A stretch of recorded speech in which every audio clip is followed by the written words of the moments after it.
हमरा बुझाइल तोहार मोटिवेशन में का जरूरत रहे इंडिया कॉल करके सनी के बात करवला के? हम उहे कहीं नहीं है जौन छोट मालकिन के आदेश रहे। सनी सबके आशीर्वाद ले ले अपने दादा दादी के आशीर्वाद ना ले पौले हैं। ऐसे हम सनी के इनकरा दादा दादी से बात करा देनी है। अब रुए बताई हम का गलत कैली? गोपी आपन औकात में रह गोपी। बड़ लोगन से कैसन बात कइल जाला तोरा के मालूम नहीं के? माफ करी छोटे मालिक, हम तो खाली अपन औकात भुलाइल बानी। बाकी रहुआ तो औकात बनावे वाला अपने माई बाबू का भुला गई नहीं। गोपी चिल्लात काहे बानी छोटे मालिक? चिल्लाए से पहले एक बार भी जाने की कोशिश कैली कि हम यहाँ काहे खाते आइल बानी? हम रहुआ के हिंदुस्तान ले जाए आइल बानी। आपके का पता हमार मालिक मालकिन रात दिन रोएला लोग अपने औलाद खातिर। बाकी रहुआ कैसन औलाद बानी? एक बार भी तरस ना आइल उनका आंसू पे। काल के राउर सनी बेटा बड़ होके अगर ऐसा ने हरकत करे कौनो अमीर घर के घर जमाई बन के, तो सोची छोटे मालिक रहुआ ऊपर का बीती। हाय सुन ला लो, एगो नौकर होके इतना बड़ लेक्चर बा। सुना ई लंदन हा लंदन, एजा यूपी बिहार के गंवार वाला रीति रिवाज ना चली। आ उदय बेटा हम तो हैरान बानी कि तू इतना प्रवचन सुन कैसे लेला। हाय देखा बेहाया के लाजो नहीं खिलागत। ए सीधा सीधा एजा से भागला के धक्का दे के एग्जिटवा कराई। गोपी बेटा तू हमनी के गलत समझत बाड़ा। हमनी चाहतानी के उदय, सुरेखा और सन्नी वीर प्रताप के मिले घरे जाए। ये हमार तोहरे से वादा बा। सन्नी के स्कूल के छुट्टी पड़ते ही हम इंडिया जाइब, हम सब इंडिया जाइब। सन्नी के दादा दादी से मिले, ये हमार वादा बा। साचो अंकल? सच, झूठ हम ना बोले। झूठ बोले वाले को तो हम अर्थियों में ना जाई। Thank you uncle. ये खुशी के मौके पे तू हमनी के गर्मा गर्म कॉफी ना पिलाई? हाँ हाँ काहे ना, हम अभी बना के ले आओ तनी। छोटे मालिक तो कॉफी पिएबे ना करेले, वो चाय पिएले। एक बार पूछ लेता नहीं। डैडी रउआ इंडिया जाए खातिर काहे कहनी हा गोपी से? बेटी जो हम कहला वो हम करेला नहीं के। और वैसे भी गोपी के वीजा 2 महीना में खत्म हो जाए। ओके बाद ओकरा के इंडिया जाए के पड़ी। तब तक काहे फ्री का नौकर छोड़ल जाए हैं?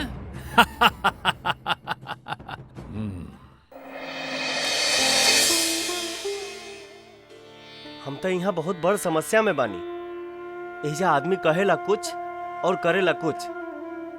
हम जौने अंकल के इतना बढ़िया समझत रहली, जे झूठ बोले वाला के अर्थियों में ना जाला, ओकर महल तो झूठे के नींव पर खड़ा बा। अब तू ही बताओ भगवान, हम अपना मालिक मालकिन के वचन ना निभा पाई तो वो लोग के कैसे अपन शकल दिखाई?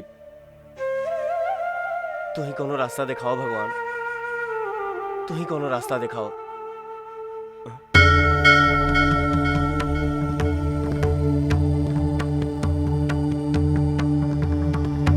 वाह भगवान वाह, अब वहीं कहली, अब वहीं सुझाव दे देली। अब हम देखें का करतनी।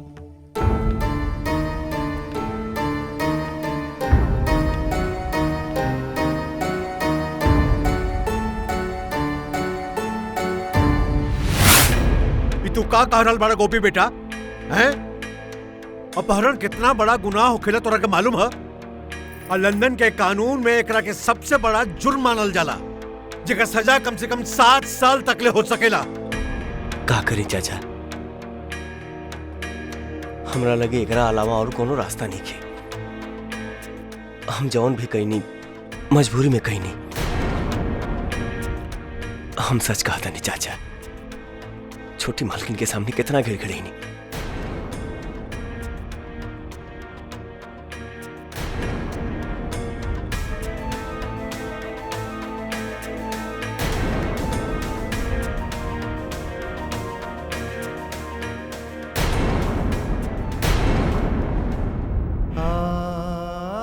गलती कही नहीं, आप ही बताइए। आफरीन बाटे गोपी भैया आप पर। इस्लाम में रोजा, नमाज, हज, जक़ात सबसे बड़ा नेकी के काम होला। बाकिर अल्लाह के रसूल उ एगो मौका पर कहले बाड़न कि दो इंसान के आपसी मनमुटाव, आपसी रंजिश आ बिछड़ल के मिलावल सबसे बड़ा नेकी के काम होला। और आप तो केहू गैर के ना, अपना लोगन के अपना से मिलावे जात बानी। सुभान अल्लाह। वाह अब्दुल बेटा, कितना सुंदर सोच बा तोहार। बोला गोपी बेटा, तोरा क्या हमनी से का मदद चाहिए? चाचा जान, जब तक हम अपना मकसद में कामयाब नहीं हो जाते,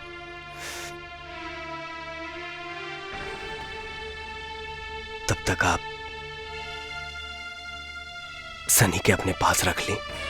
तू सनी की चिंता बिल्कुल छोड़ दा। बस इतना समझा कि आज से सनी अपना दादा दादी के पास बटे। खुदा हाफिज।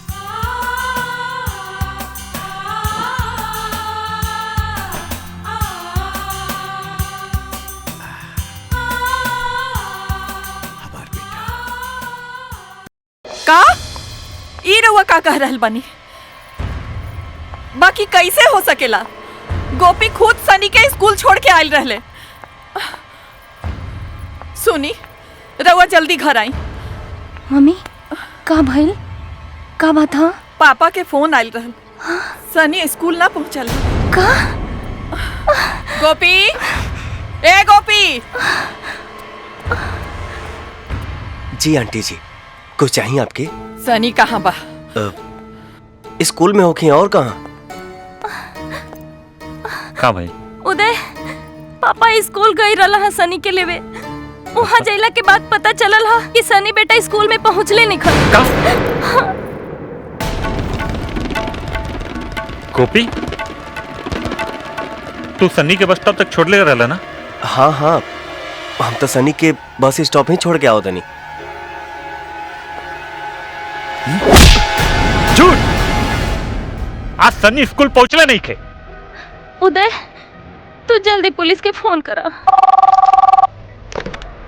Hello, East London Police Station. Uday Singh here. Someone has kidnapped my child. What? Yes, my address is Oh my God. 16/1, Yep. Princess Street, East London. Yeah, not a problem. Yeah, I'll be there. Please. Yeah. Let me know who dropped it in the morning. This boy, Gopi.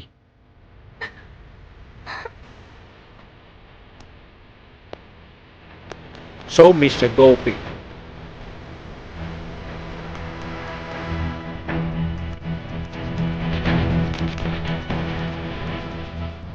इनके जवन करे के बाद करत, इनके मारस Pitt's, इनकर खाल उधेड़ देस। लेकिन हमके हमर सनी बेटा चाहिए, हमके हमर बेटा चाहिए। Okay, Inspector. You can arrest him. Come, Gopi. Come on.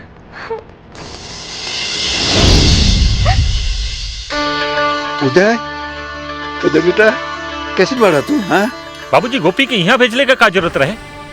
जाना था कितना जलील हरकत कैले बा? का जलील हरकत कैले बा? वो हमरे बेटा सनी का अपहरण कैले बा। सनी का अपहरण? हाँ गोपी। और बतावत नहीं के कि कहाँ बा सनी? नहीं नहीं, तो के गलत फहमी भइल बा। तू ऐसे काहे करी? फिरौती मांगे खातिर। और काहे खातिर? जौन उ बिहार में ना कह सकल, वो यहाँ कह देलस। हम गोपी पे भरोसा कई के ना अपन जिंदगी का सबसे बड़ा गलती कैले बानी। फिरौती? फोन दा, जरा गोपी को फोन दा। गोपी ये वक्त पुलिस के हिरासत में बा।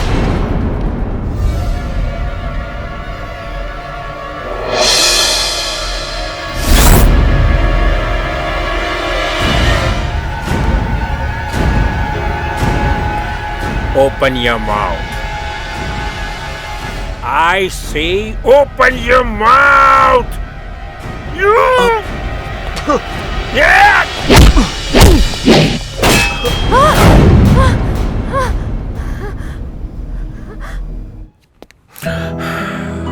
Mr. Uday, I have seen so many hardcore criminals.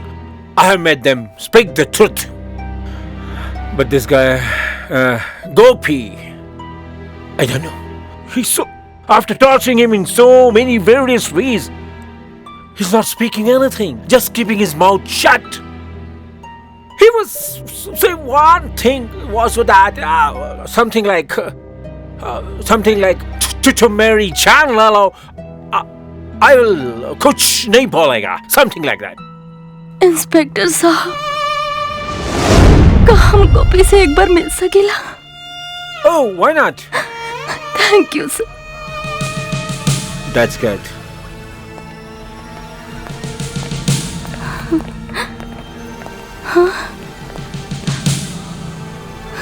गोपी,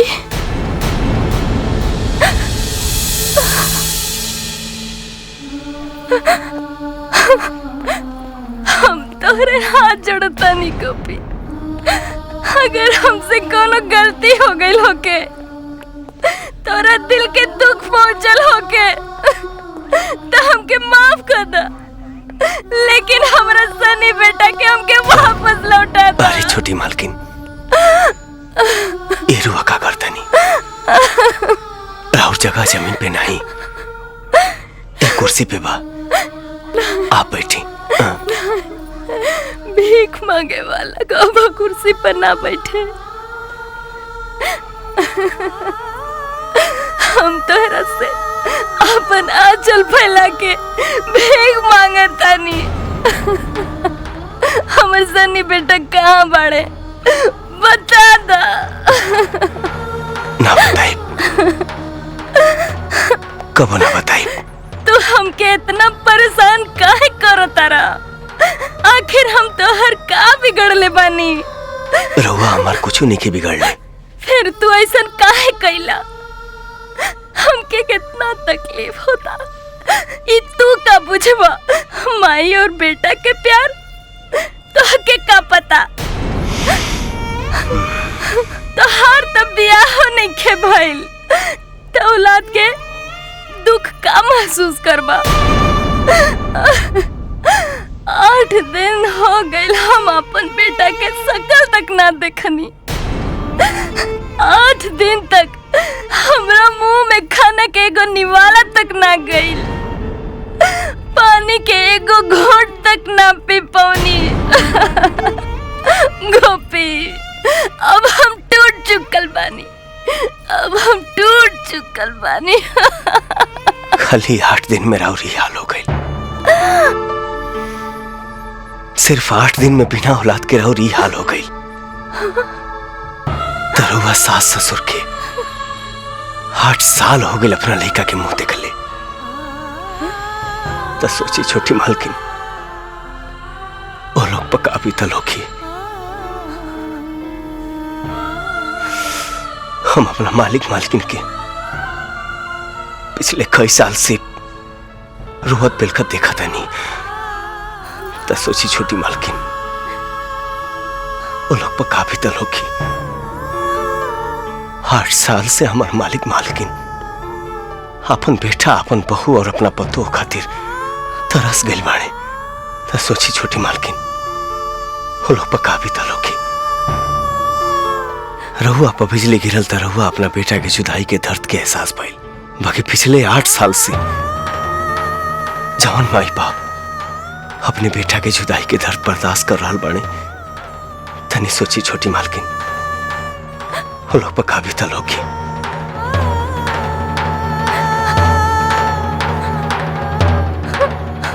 ए, सीधे सीधे बताओ हमार ग्रैंडसनवा कहाँ बा? हमनी एजा तोहार लेक्चरवा सुने खातिर नहीं ख्याल बानी जा. सनी जहां भी बाड़े ठीक बाड़े और बहुत खुश बाड़े. अब हमरा बुझाई कि तू लंदनवा काहे खातिर आइल रहला. पैसा ऐठे खातिर? फिरौतीवा चाही तोहके? कितना पैसा चाही? माई, प्लीज तू चुप हो जा. आज जवन कुछ भी भइल, ओकर जिम्मेदारी नहीं खन. ओकर जिम्मेदार हम बानी. हम औरत के असली घर ओकर मायका ना होला.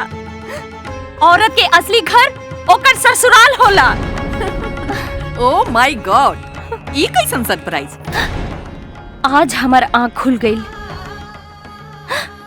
गोपी, गोपी हमके माफ कर दा, हमके माफ कर दे गोपी।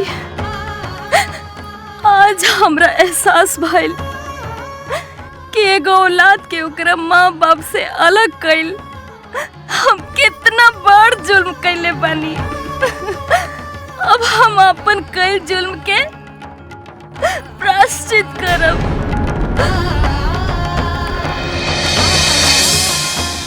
प्रायश्चित? हाँ प्रायश्चित। अब हम सब इंडिया जाइब जा,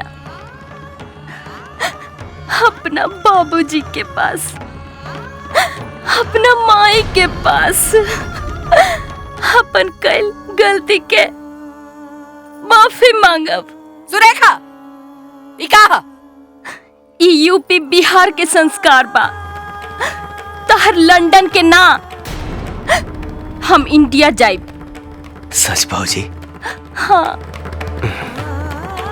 छोटे मालिक, तनी अपन मोबाइल दी।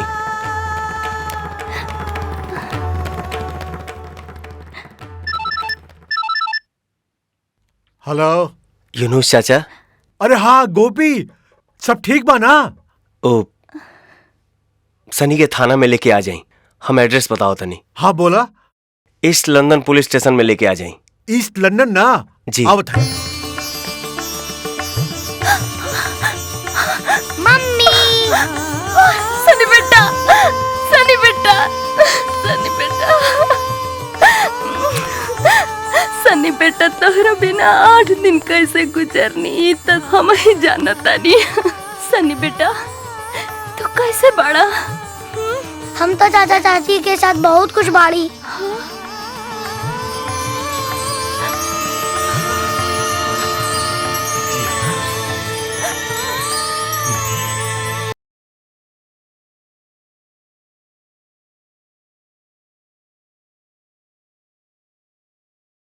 आविंदा और नीचे आविंदा। हाँ तू लावा। ये ऊपर वाला ठीक बा? हाँ शाबाश।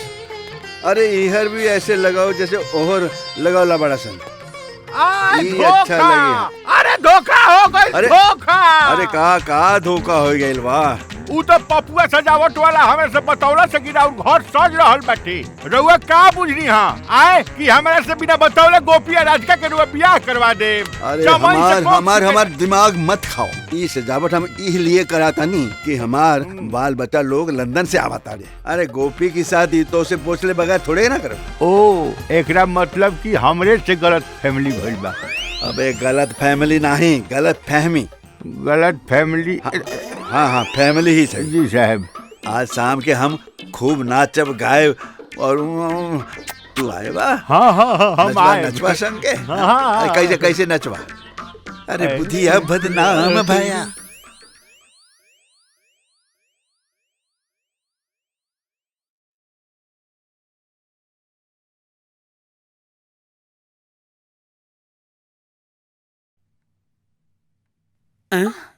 ई का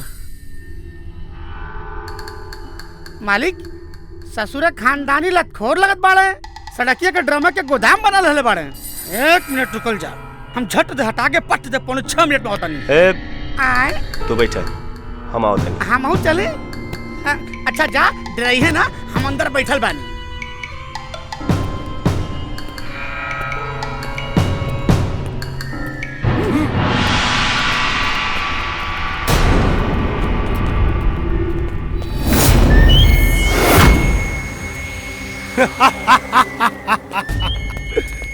स्वागतम सुस्वागतम ठाकुर वीर प्रताप सिंह के पुत्र उदय प्रताप सिंह, पुत्र वधू और पौत्र का स्वागत है। Welcome to India. और नौकर गोपी, तोर भी वेलकम। हरिशंकर पांडे जी, आज कई बार इसके बाद छोटका मालिक हमारे घरे आवता रहे। एक खुशी के मौका पे रंग में भंग मत डाली, रास्ता खाली करा दे। अरे हल्ला सुन ला भाई। अच्छा ठीक है, हम ना रंग में भंग डालब और रास्ता भी खाली कर दे। उदय बाबू से कहा हमारे को काम करे के पड़ी। काम करे के पड़ी? ऊ का हे बच्चा, तोहार जवान 100 एकड़ जमीन बा ना, नजर में 10 गइल बा हमरे है। वो हमरा के चाहिए। इला ए पेपर पे अपना सुंदर हाथ से हस्ताक्षर कर ला। है बनवारी? जी भैया जी। पहन दे भाई। इले तोहार बात हमके कुछ समझ में नहीं खे आवा। अरे ये बड़ा मुसीबत हो गई, अब कैसे समझाई? अच्छा सुना, हिंदी फिल्म तो तू लोग देखले होगा ना? है? हिंदी फिल्म के अंत में खलनायक नायक के पास आवे और प्रॉपर्टी के पेपर पे साइन करे खातिर कहे, और जब नायक मना करेला या फिर कोनो रुकावट पैदा होले ना, तब खलनायक औरत या फिर बच्चा के माथे पे गन सटा के अपन काम करवावे। पांडे जी, फिल्म तो हमहू बहुत देखले बानी। तू ई कैसे भुला गई लकी? कुल फिल्म के अंत में नायक खलनायक के कुत्तों से बदतर पीटेला, और अब हम करे वाला बानी।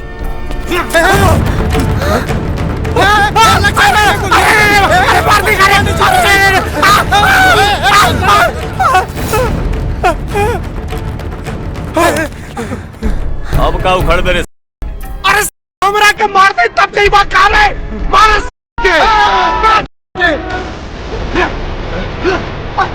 कुल पिटाते हुए अरे कुल खियावे दाल बांध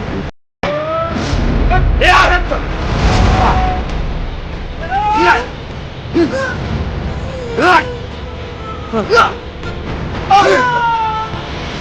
अरे मर्दों करवा खाली पिटाई वालो।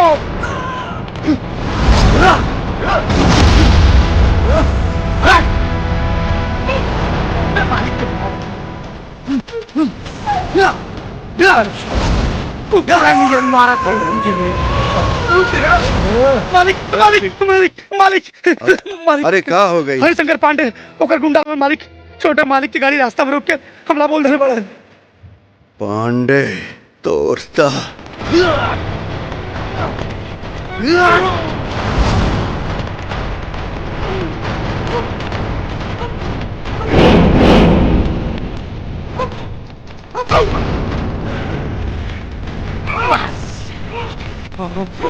बना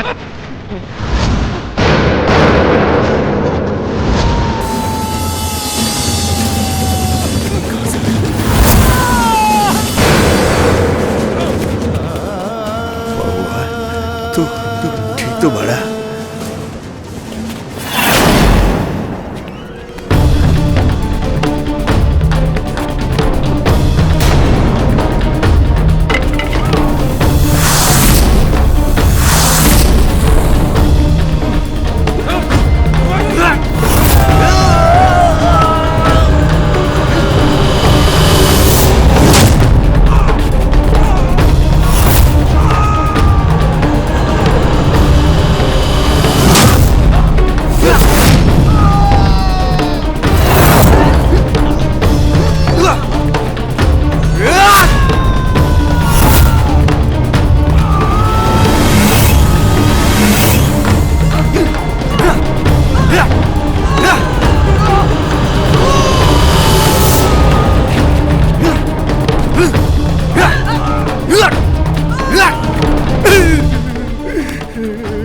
बनवारी लाल कैसन बाड़ा? हाँ? अंगूठा लगाई के सिग्नेचर करी? माफ कैसी मालिक। बैल का टका। धन्यवाद तेरी। सुना ये रावा क्या है बेटा? हमरे पापा के साइन चाहत रहे ना, इला आके मर लो।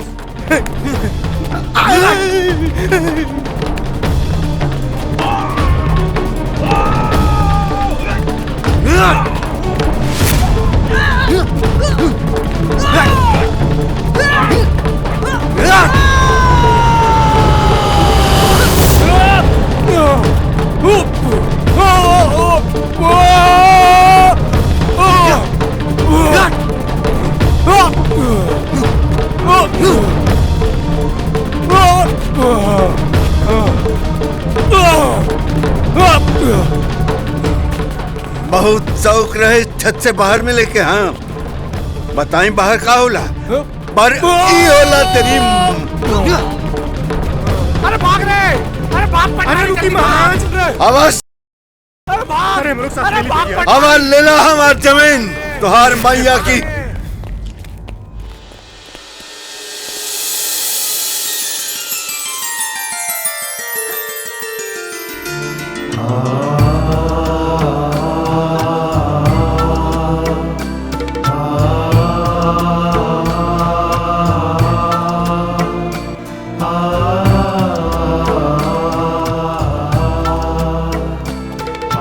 बाबूजी हमके माफ कर दो। बाबा बाबा तू आ गेला? सच में आ गेला रे? बाबूजी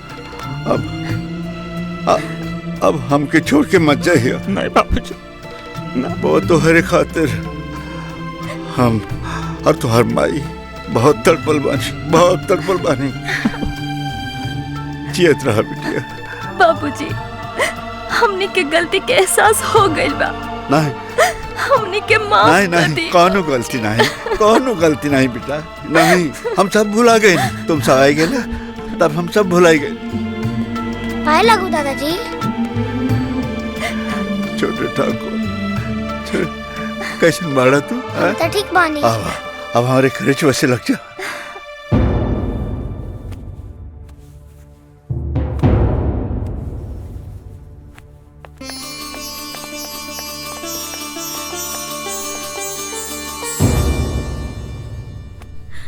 उदय बेटा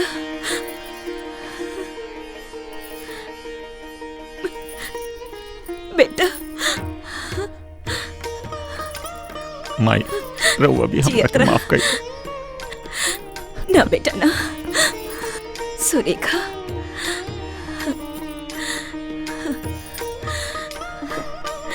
सदा सुहागिन रहा। पाए लगू दादी जी। सनी जुग जुग जिया हमार लाल। हमार सनी हमार लाडला सनी।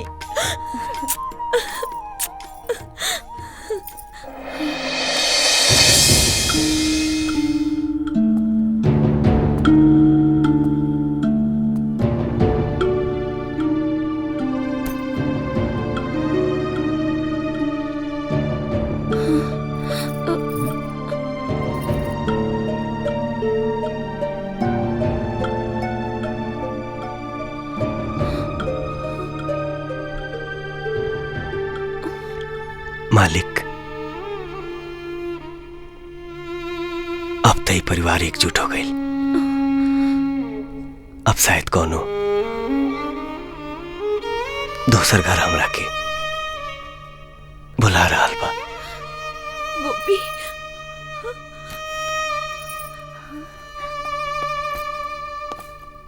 गोपी बेटा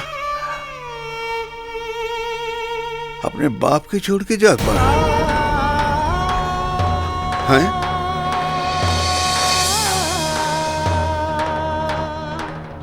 बेटा नहीं बेटा हमके छोड़ के मत जा। वो दिन तू हमारा आंसू अपने हाथ पे ले रहा। हमरे पहाड़ जैसे दुख के तू अपने दिल पे ले रहा। हम तो उस दिन तो के अपना बेटा मान ले रहे। तू हमको छोड़ के जात पड़ा। हम तो सुबह से साथ में लेके घूमत मानी की आते ही तो के बताई ये वसीयत हुआ बेटा।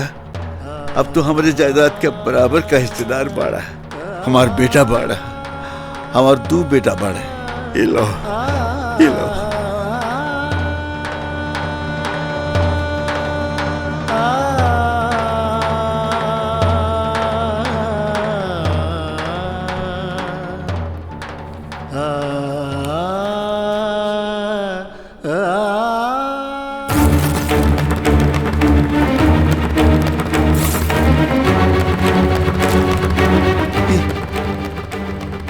का गेला बेटा? बाबूजी, हाँ, एगो अनाथ के माई या बाप मिल जाओ, ऐसे बढ़ के दौलत और का हो सकेला। गोपी, गोपी, गोपी, बेटा, बेटा, कौशल्या देखा, भगवान हमके एगो नहीं दू बेटे देले बारे। 1 मिनट। आ गई होके वाला समझे आ गई। ले आपन पसंदीदा फिल्म देखे खातिर डाउनलोड करी दंगल प्ले ऐप।